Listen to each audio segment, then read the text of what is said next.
Hello, good afternoon friends. তোমরা সবাই কেমন আছো? আশা করি সবাই ভালো আছো বন্ধুরা। আমিও ভালো আছি। আজকেও চলে এসেছি তোমাদের কাছে আমার দুপুরের লাঞ্চ আইটেম নিয়ে।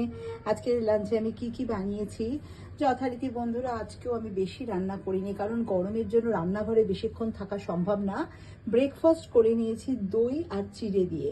দই চিড়ে, আর তার সাথে আমি যেহেতু দইটা একটু টক বেশি লাগছিল বলে 2-3টে লাল বাতাসা মানে গুড়ের বাতাসা নিয়েছিলাম। চিনিটা যতটা সম্ভব তোমরা খাবে না বন্ধুরা, গুড়ের বাতাসাটা সেই তুলনায় অনেকটাই উপকারী চিনির থেকে।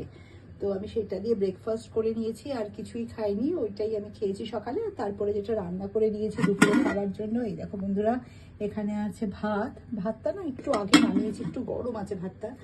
আর এখানে বন্ধুরা দেখো মাছের ঝোল করেছি।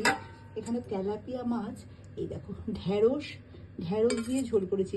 খুব ঠান্ডা থাকে বলে যে ঢেঁড়স দিয়ে আর এই বড়ি দিয়ে, এটা কালো জিরে, কাঁচা লঙ্কা, পেঁয়াজ, হলুদ, সামান্য নুন, এই দিয়ে ঢেঁড়সটা হালকা করে ভেজে নিয়ে জল দিয়ে দিয়েছি, সেদ্ধ হয়ে গেলে এতে কোনো আলু দিইনি আমি। বড়িটা তো আগেই ভেজে তুলে রেখেছিলাম। ঝোলটা ফুটে গেলে তার মধ্যে মাছ আর বড়িটা দিয়ে দিয়েছি।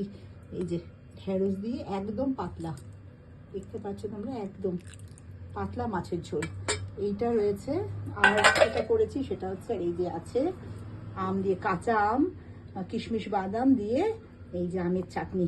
এই আজকে আমার লাঞ্চ আইটেম বন্ধুরা। আর আমি লাঞ্চের জন্য কিছু করিনি, এইটুকুনি রান্না করেছি। তোমরা আজকে লাঞ্চে কে কি খাচ্ছ আমাকে জানিও। তোমরা সবাই ভালো থেকো, সুস্থ থেকো।